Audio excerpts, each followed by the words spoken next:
In Unit 6 here, we're going to talk about periodic motion. We're going to look at all kinds of things that are repeating in nature. So there are cycles, vibrations, waves. We're going to start off by looking at a simple example of a device that's just made up of a spring and a mass that oscillate back and forth. Something like this. So imagine this. Here we've got a mass. Doesn't say what the mass is, just some object. It's sliding on a frictionless surface. That makes life real easy. And initially, it's at this position we're going to call x naught, where x is 0. It's the relaxed position. The spring isn't stretched at all, and it has no speed.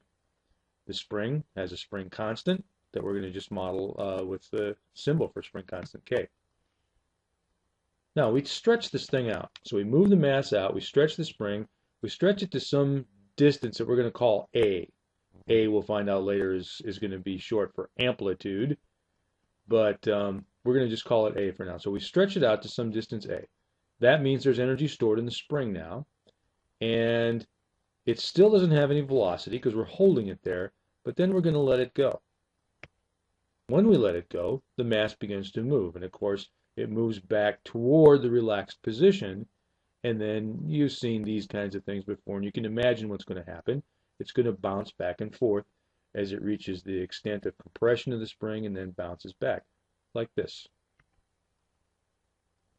And it'll keep doing that forever because we're on a frictionless surface, which of course doesn't exist in real life, but we can pretend.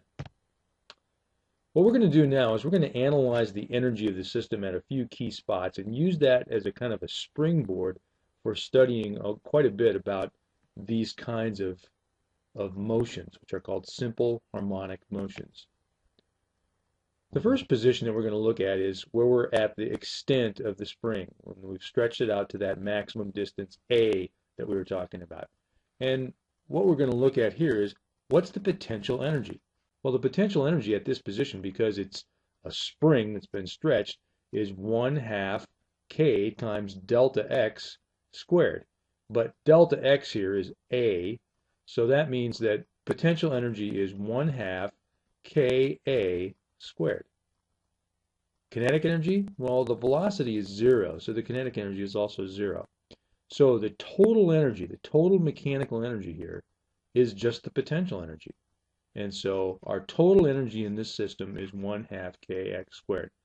Now, once we let go of this thing, we are not adding any more energy to this system from the outside through work, and heat isn't a factor here because it's frictionless. So that means that this 1/2 Ka squared, that will always be the total energy of this system, the total mechanical energy. The next position we're going to take a look at is after the block has moved a little bit, it's no longer at that maximum stretch position A, but it's been moved some distance x away from the x equals naught, the relaxed position, and it now is moving with some speed, so it has both potential and kinetic energy. Its potential energy is 1/2 kx squared. Its kinetic energy is 1/2 mv squared. So its total mechanical energy is the sum of the potential energy, 1/2 kx squared, and the kinetic energy, 1/2 mv squared. But remember, it's still 1/2 Ka squared. The total still adds up to that. Here's our next position. We've gotten back to the relaxed position, x equals naught here. It's moving with some speed. We're going to call this v naught, speed at x naught. And right now, there's no potential energy because it's at the relaxed position. The spring hasn't been stretched or compressed. And so Pe is 0. Ke is 1/2 m v naught squared. So the total mechanical energy is just the kinetic energy at this point, 1/2 m v naught squared. But remember, that's equal to 1/2 Ka squared, the total energy of the system at all times. Well, let's stop here for a minute and let's figure out what's the velocity at x equals 0. This will be the maximum velocity because at any point after this, it's going to start compressing the spring, which will slow it down. So it's important to know this. This is the highest speed that this will achieve in this whole entire cycle. So taking this equation that we get from our total mechanical energy, we'll use conservation of energy to figure out what is V naught. Well, the 1/2s drop out here, and that leaves us with this equation. mv0 squared is ka squared. It's v0 that we're trying to solve for, so we'll divide both sides by m, and that will give us v0 squared is k over m times a squared. And then if we take the square root of both sides, this is what we get. Our maximum speed, v0, v at the relaxed position, is going to be the square root of k over m times a, which is the maximum distance.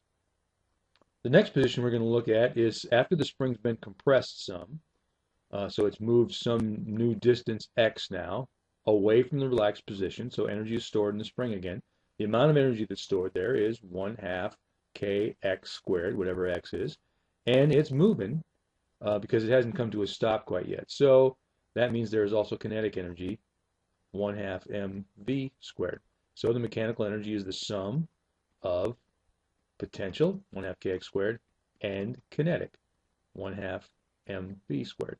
But remember, it's still that same starting total internal energy of 1/2 ka squared.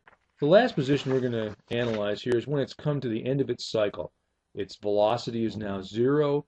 It's been compressed so much that the spring has now stopped it. It's brought it to a stop, and it's not going to go any further in this direction. In a moment, it's going to turn around and go back towards the relaxed position. What we're going to try and do here is figure out how far did it move. What is x? You might have an idea of what it is just by common sense, but we'll prove it. Well, the potential energy at this point is 1/2 kx squared, whatever x is at this position. Kinetic energy is nothing because it stopped moving. So our total mechanical energy is only the potential energy here, 1/2 kx squared. But remember, at all points for this system, the total energy is 1/2 ka squared. Well, it's pretty easy to see from this equation here what the maximum distance that it's going to be compressed is going to turn out to be, because the 1/2s drop out and the spring constant drops out. So x squared is a squared. So if you take the square root of both sides, that tells you when it comes to a stop, it has moved the same amount of distance that we originally pulled it out when we stretched it, x equals a. Well, what's interesting here is that this mass started out over here, stretched out at a distance a, and it ends up compressed at a distance a, so it's oscillating back and forth between plus and minus a. And if you look at this, it really doesn't depend on what the spring constant is, and it doesn't depend on how big the mass is. None of that seems to matter. However much I pull it out this way, that's how much it's going to compress. Now that's on a frictionless surface. In real life, it doesn't work exactly that way. But there is something that's instructive about just thinking about this.